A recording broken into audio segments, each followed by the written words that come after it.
tanggung jawab itu bicara tentang kemampuan kita sebagai laki-laki untuk meresponi keadaan yang ada. Tentunya dengan respon yang benar ya. Kalau ini gue mau nanya dong. Ya.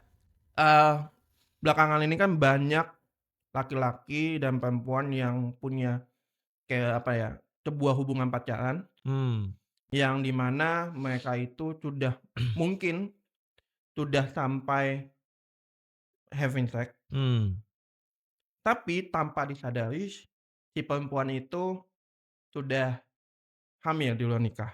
Oke. Jadi konteksnya di sini mereka belum menikah tapi sudah melakukan itu, dan si perempuan ini jadinya hamil. Nah, gue mau pengen tanya nih sama lu, pendapat lu. Ini ada laki-laki yang dia itu sudah melakukan itu tapi tidak bertanggung jawab. Oke. Dia malah untuk minta perempuannya, "Udah lu aborsi aja tuh perempuan supaya sama-sama aman." Bahaya dong. Iya. Nah, menurut lu pemikiran laki-laki yang bertanggung jawab itu seperti apa? Oke. Jadi pria yang bertanggung jawab. Nah, gue suka kata bertanggung jawab itu sendiri. Kalau bahasa Inggrisnya tuh responsibility. Responsibility dari ada kata response sama ability. Jadi kemampuan untuk merespon. Kemampuan untuk merespon segala sesuatu yang terjadi. That's right. Jadi dalam hidup ini kan kita selalu diperhadapkan dengan pilihan, pertimbangan, keputusan. Keputusan juga. Nah, ya kan?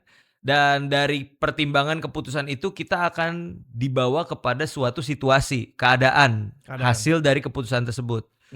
Nah, tanggung jawab itu bicara tentang kemampuan kita sebagai laki-laki untuk meresponi keadaan yang ada.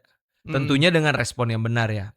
Gitu. Nah, responsibility artinya kemampuan untuk merespon secara benar. Nah, konkretnya seperti apa? Kalau tadi ngomongin soal laki-laki dan perempuan ya. Langkah praktisnya seperti apa ngomongin tentang tanggung jawab? Yang pertama itu minimal ada 2 ya. Yang pertama itu yang namanya laki-laki bertanggung jawab, dia itu harus bisa dipegang omongannya. Berarti punya ya, lu udah berkata lu lakuin itu. Yes, tepat janji. Lakukan A. Betul, harus tepat janji. Jadi laki-laki jangan cuma yang bisa dipegang Joninya doang. Tapi harus bisa omongannya, perkataannya, janjinya. Kalau dalam bahasa Inggris tuh a man of his own word. Wow. Jadi laki-laki yang emang kata-katanya itu bisa dipegang. Nah, jadi itu yang pertama tuh. Ciri-ciri lu laki-laki bertanggung jawab, lu bisa tepat janji.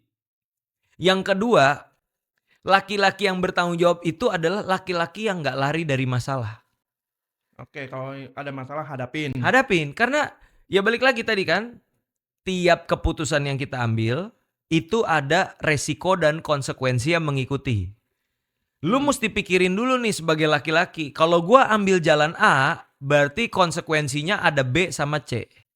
Oke. Dan kalau ternyata lu udah milih A, lu putuskan melakukan A, dan ternyata ada B dan C sebagai konsekuensinya, lu gak boleh ngindar. Lu gak boleh lari, lu mesti hadapin itu. Apapun resikonya. Karena itu udah konsekuensinya. Nah, lu hadapin tentunya dengan doa, dengan hikmat dari Tuhan, supaya lu bisa ketika menghadapinya lu punya solusi yang terbaik. Overcome masalah itu dan lu bisa menang atas pergumulan itu. Nah, tapi kalau tadi bicara soal udah hamil di luar nikah, ya nggak ada tanggung jawab lain selain tanggung jawab, jangan diaborsi. Nikahin. Kalaupun nikahin, lu mesti siap berubah. Kalau lu nggak berubah, lu akan jadi tadi bahasa lu mau kondo yang sama. Oh my god. Iya nggak? Lu mesti berubah supaya lu bisa bertanggung jawab terhadap istri dan anak lu dan keluarga lu. Make sense. Gitu.